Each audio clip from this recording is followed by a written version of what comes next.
Halo minasan, kali ini AMV Anime akan menceritakan anime berjudul Tenseki Soku no Isekai Bokenroku. Anime ini mengisahkan tentang seorang remaja yang bernama Shin Nakasuya yang menyelamatkan dua orang gadis dari penjahat. Naasnya, ia terbunuh. Lalu ia bereinkarnasi menjadi anak bangsawan yang bernama Kain.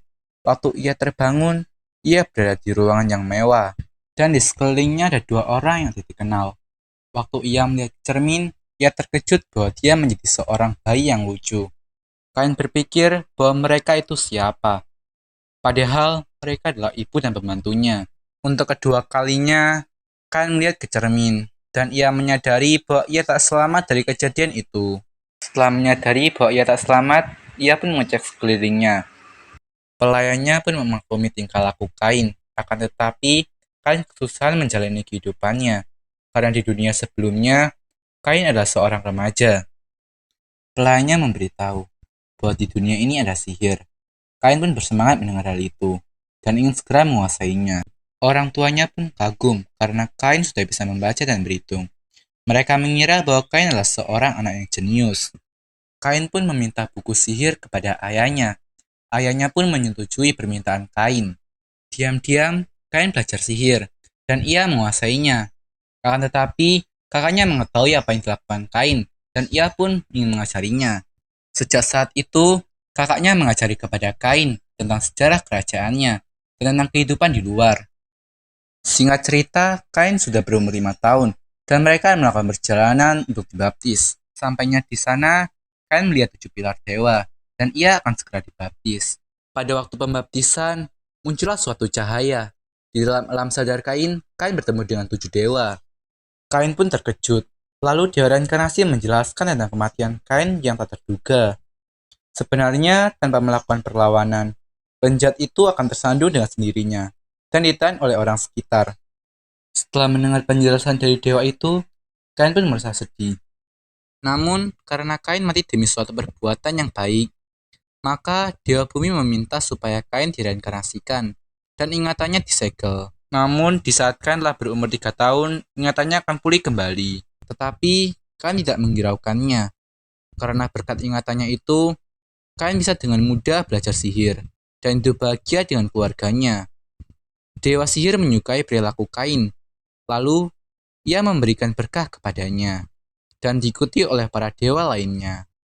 Setelah sadar, orang tua Kain meminta supaya Kain menunjukkan statusnya. Namun, Kain memiliki firasat buruk. Kain pun melarikan diri dari mereka. Lalu, ia mengecek statusnya. Betapa terkejutnya Kain karena ia memperoleh status yang sempurna.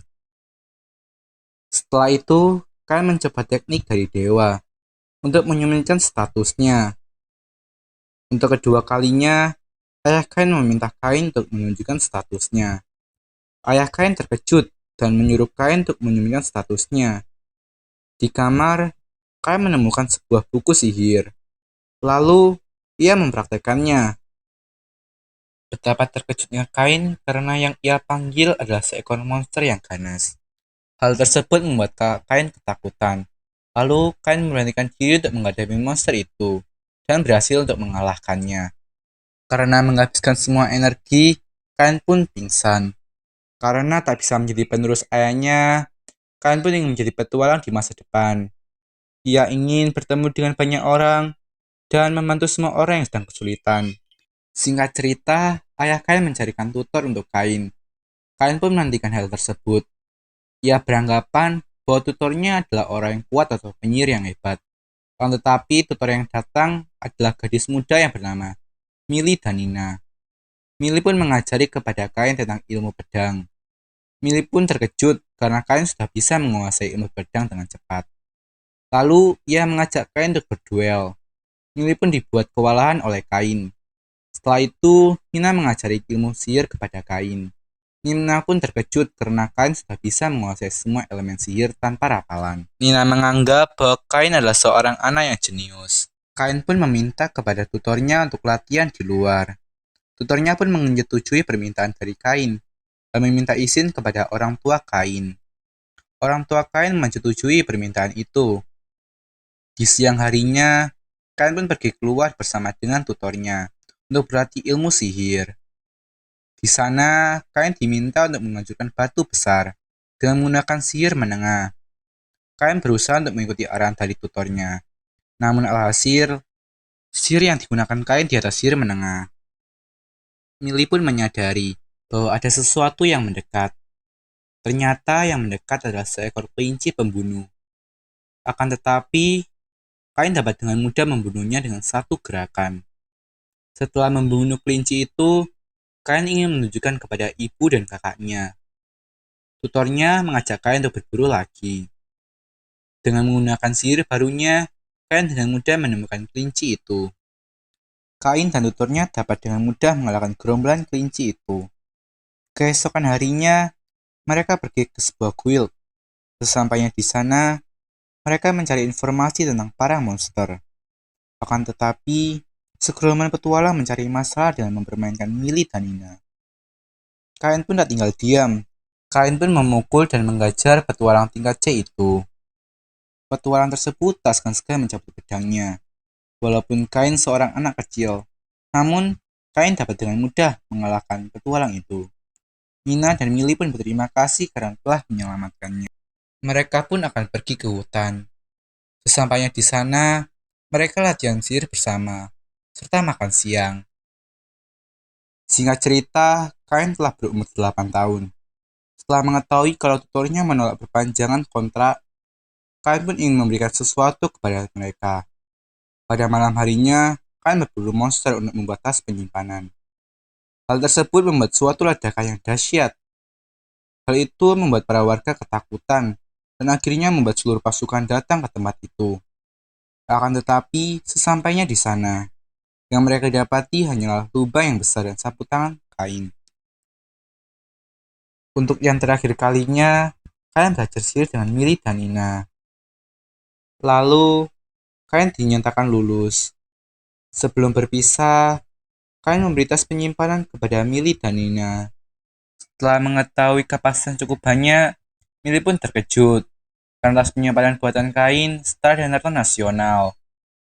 Sebagai tanda ucapan terima kasih dan perpisahan, Milly dan Nina pun mencium Kain dan berjanji akan membantu Kain saat dalam bahaya. Di saat Kain telah berumur 10 tahun, Kain pun melakukan perjalanan ke ibu kota. Untuk berjaga-jaga, Kain pun menggunakan sihir pendeteksinya. Namun, jauh di depan mereka, ada para ksatria yang diserang oleh gerombolan para monster. Kain langsung melompat dan memakai sihir anginnya untuk mempercepat pergerakannya. Setibanya di sana, Kain dapat mengalahkan satu persatu monster dengan mudah. Ia pun juga menggunakan ilmu berpedangnya untuk mengalahkan para musuh. Setelahnya, ia menyelamatkan para ksatria yang sedang terluka. Kain dengan senang hati menyimpan para ksatria yang telah gugur ke dalam kotak sihirnya. Lalu, Putri Telesia dan Silk turun dari kereta. Mereka pun berterima kasih karena Kain telah menyelamatkan mereka. Putri Telesia dan Silk pun meminta supaya Kain menemani mereka selama perjalanan. Kain pun terpaksa menyetujui permintaan mereka. Di kereta, terlihat bahwa Putri Telesia dan Silk menyukai Kain dan tak bisa melepaskan tangannya. Setibanya di penginapan, Putri Telesia dan Silk meminta supaya Kain tidur di ruangan yang sama. Kain pun tidak bisa menolak permintaan mereka. Di pagi harinya, mereka kembali untuk melakukan perjalanan ke ibu kota. Setibanya di sana, mereka disambut oleh wakil komandan ksatria dan berterima kasih karena Kain telah melindungi Telesia dan Silk. Wakil komandan meminta supaya Kain bertemu dengan sang raja. Setibanya di sana, Kain pun menghadap sang raja. Lalu, sang raja pun berterima kasih karena Kain telah menyelamatkan putrinya. Sebagai ucapan terima kasih, sang raja juga memberinya gelar baron, bukan platinum, dan mention kepada Kain. Namun, karena Kain masih begitu muda, banyak dari bangsawan yang menentang keputusan sang raja. Akan tetapi, mereka tak bisa menentangnya, karena raja yang telah memutuskan hal tersebut. Raja pun meminta supaya Kain menemuinya di ruang tamu. Di sana, Raja berterima kasih untuk kedua kalinya kepada Kain. Kain juga diberi upah sesuai dengan aturan kerajaan dan wajib menjaga mansionnya. Di sana juga, sang raja membahas apakah Kain mau menikahi Telesia dan Silk. Karena Telesia dan Silk terlanjur telah menyukai Kain. Raja pun memutuskan supaya Kain bertunangan terlebih dahulu. Kain pun tak bisa menolak permintaan dari sang raja. Sebelum menghadiri sebuah pesta, Kain bertemu dengan para dewa untuk yang kedua kalinya. Di sana, Kain juga ingin berkonsultasi tentang statusnya. Para dewa memberitahu kepada Kain bahwa status Kain setara dengan manusia setengah dewa. Para dewa meminta supaya Kain membuatkan suatu game dari ingatan masa lalunya. Kebetulan, Kain bertemu dengan seorang anak pedagang yang bernama Parma dan ayahnya Tamanis. Dalam permintaan Kain, ia meminta supaya Tamanis membuatkannya sebuah game. Game tersebut mirip dengan papan catur. Kain juga menjelaskan peraturan dan bagaimana permainannya. Setelah mendengarkan penjelasan Kain, Tamanis merasa tertarik akan game itu. Tamanis beranggapan bahwa game itu akan populer. Maka sebagai kepala perusahaan, ia akan memproduksinya sebaik mungkin. Setelah berbisnis dengan Tamanis, Kain pun terkejut karena bertemu dengan Reini.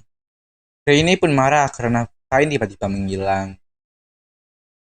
Reini meminta supaya Kain menemaninya mencoba gaun, hingga suasana hatinya membaik.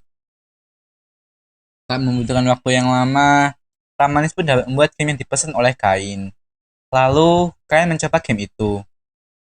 Tamanis beranggapan bahwa game itu akan populer. Kain meminta dibuatkan dua versi, yang mewah untuk bangsawan dan yang biasa untuk rakyat jelata. Namun, Tamanis tak begitu yakin karena kekurangan dana. Lalu, Kain pun memberi Tamanis beberapa koin emas. Maka, Tamanis pun menyanggupi permintaan Kain. Lalu mereka membuat kontrak dan menyerahkannya kepada Dewa Dagang, supaya kedepannya tak ada yang bisa meniru dagangan mereka. Di alam atas, para dewa pun menikmati game yang telah dibuat oleh Kain. Kain meminta supaya Tamanis membuatkannya lagi untuk versi bangsawan, sebagai hadiah kepada keluarga kerajaan. Setelah berbisnis dengan Tamanis, Kain pun menghadiri pesta khusus bangsawan. Setibanya di sana, Kain bertemu dengan para bangsawan lainnya. Kain juga bertemu dengan Putri Sik dan ayahnya. Walaupun mereka sudah pernah bertemu, namun kali ini mereka mengenalkan diri secara resmi. Waktu perkenalan, terlihat bahwa ayah Sik menyeramkan. Namun di samping itu juga terlihat bahwa Sik sangat cantik. Setelahnya, Raja pun datang bersama dengan keluarganya. Lalu, Raja memberi ucapan terima kasih. Dan Raja berharap supaya anak-anak bisa memajukan kerajaan ini. Setiap bangsawan wajib bertemu Raja untuk menyapanya. Di sana, terlihat bahwa Kain merayut Putri Telesia. Dan Putri Telesia pun terpikat atas rayuan Kain. Di saat itu, Kain pun memanfaatkan keadaan tersebut. Kain memperkenalkan gamenya kepada Raja. Raja pun tertarik akan game itu. Raja meminta supaya Kain menemuinya di ruang tamu untuk membahas game itu. Setelah bertemu sang raja, Kain bertemu dengan Putri Silk, lalu berbicara bersama. Ketika Kain sedang asik-asiknya berbicara dengan Putri Silk, datanglah beberapa anak bangsawan yang mencoba mengganggu mereka. Bangsawan itu ingin berbicara dengan Silk dan menyuruh Kain untuk meninggalkannya. Lalu, Kain memperkenalkan diri. Akan tetapi, mereka salah paham. Oleh karena itu, mereka menyuruh supaya Kain lebih bersikap sopan kepada mereka. Namun Kain tak mau melakukannya. Mereka pun marah dan menantang dalam pertarungan sihir. Di sana, terlihat bahwa kekuatan sihir yang mereka gunakan sangat lemah dan kecil. Makanya, Sil pun tak tahan akan hal itu dan menjelaskan bahwa Kain adalah seorang yang menyelamatkannya dan Putri Telesia dari serangan para monster. Mereka pun terkejut, lalu membuka diri dan minta maaf dan meninggalkan Kain.